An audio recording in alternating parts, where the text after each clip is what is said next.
नमस्कार, मैं हूं प्रहलाद बौद्ध और आप देख रहे हैं नीलम एक्सप्रेस। तो ये सन 93 की बात थी जब आपको टिकट मिल रहा था, आपने मना कर दिया।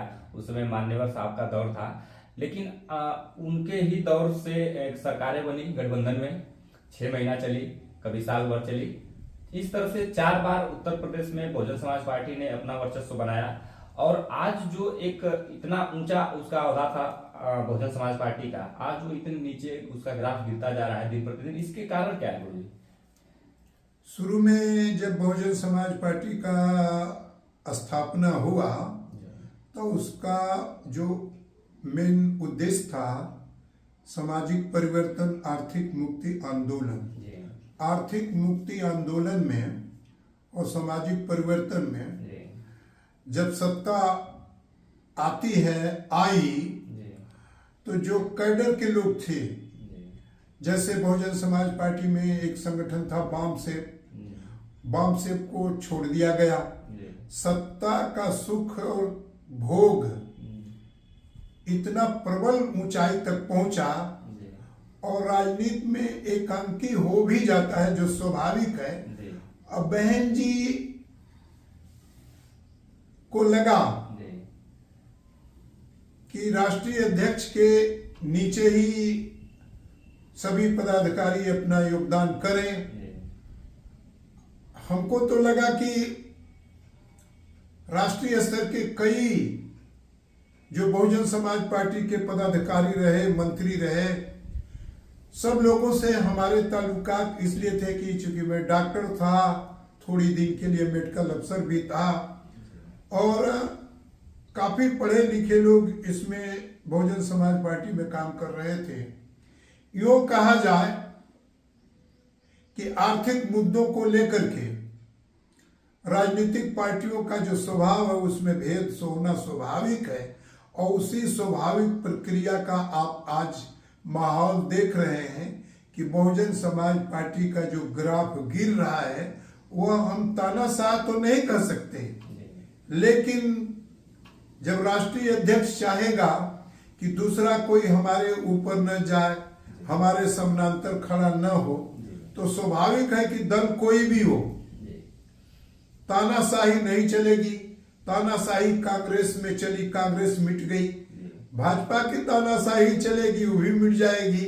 राजनीति का जो स्वभाव है, जो कैरेक्टर है, उसी का परिणाम है कि आज बहुजन समाज पार्टी का ग्राफ धीरे धीरे धीरे गिरते जा रहा है और गिरेगा भी, रुकने की संभावना नहीं के बराबर। याद मैं दिला देता हूं, भाई भतीजा बात नहीं चलेगा, कुर्सी चलेगी। आप लोगों को जानकारी होनी चाहिए कि पूर्व प्रधानमंत्री इंदिरा गांधी जी प्रधानमंत्री थी और संजय का जब बोला हुआ, संजय का एक्सीडेंट हुआ, संजय दुनिया से चले गए। संजय की विधवा पत्नी को घर से निकाल बाहर किया गया। अगर बाहर नहीं किया गया होता तो कांग्रेस का नक्शा भी आज दूसरे ढंग का होता। कांग्रेस मर गई, इसलिए लीडरशिप में जो मुखिया होता है वह अपने सामने दूसरे को बर्दाश्त नहीं करता है। यह राजनीति का कैरेक्टर है, स्वभाव है। यही कारण है जी। इतिहास को भी पढ़ करके देख लेंगे कि राजनीति में यही कारण बनता है। पिता पुत्र में भी आपने संघर्ष देखा होगा, उधर में नहीं जा सकता, हालांकि उधर राजनीति हमारे पास है, उसका भी आप लेखा जोखा जानना चाहेंगे। तो अशोक महान जो धम्माशोक है पूरी दुनिया में है, और अशोक महान को उनके परिवार के लोगों में दान की परंपरा को काटने के लिए और भोजन देते हैं खपड़ैल के बर्तन में। उसी तरह से बुद्ध के काल में जो एक राजा है बिंबिसार, उनका पुत्र अपने पिता को जेल में बंद करके, अपने गद्दी पर बैठकर जेल में बंद करके अब भूख से तड़पा करके मार डाला। यह इतिहास है जी। इसलिए भाई राजनीति का जो स्वभाव है कि जो ऊंची कुर्सी पर चला जाएगा तो वो अपने सामने दूसरे को बर्दाश्त नहीं करेगा। और यही कारण है कि बर्दाश्त नहीं करेगा। पिछले 2-3 चुनाव में जिस तरह से निकाला गया कई नेताओं वो तो गिरता जाएगा भाई। और आज भी यही चल रहा है। उनके परिवार से कई लोग जो बहुजन समाज पार्टी में जुड़े हुए हैं, कभी निकाला जा रहा है, कभी फिर पार्टी में लिया जाता है, कभी इस पद पे किया जाता है, यही सब चल रहा है इसमें। यह तो आपको मैं पुराना इतिहास ही बता दिया।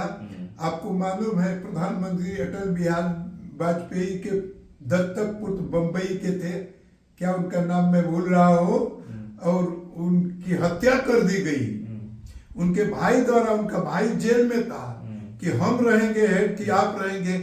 आप पूंजीपतियों का भी देख लिए, धीरू भाई और अलाना अलान के बीचों में आप जो युद्ध देखते हैं, लड़ाई देखते हैं, ये तो चलेगा ही। पूंजीवाद में राजनीति का करैक्टर ही पूंजीवाद में इस तरह का होता है कि कोई बर्दाश्त जल्दी नहीं करता। उसी का परिणाम है कि बहन जी के जो भतीजे हैं, बहन जी के जो भाई हैं, या जो खुद बहन जी हैं, ये सारे जो सिस्टम आप राजनीति का देख रहे हैं। भाई तो बाबा साहेब ने भी तो कह दी थी कि राजनीतिक सुधारकों का चरित्र ही प्रतिक्रियावादी होता है। वहां से भाई जो महामानव कह रहे हैं, जो संविधान निर्माता है, कि राजनीति का कैरेक्टर ही है प्रतिक्रियावाद का, उसमें दूसरे को बर्दाश्त नहीं किया। जैसे वर्तमान में देख लीजिए, मोदी जी को ही देख लीजिए, किसी को नहीं बर्दाश्त करते हैं जी।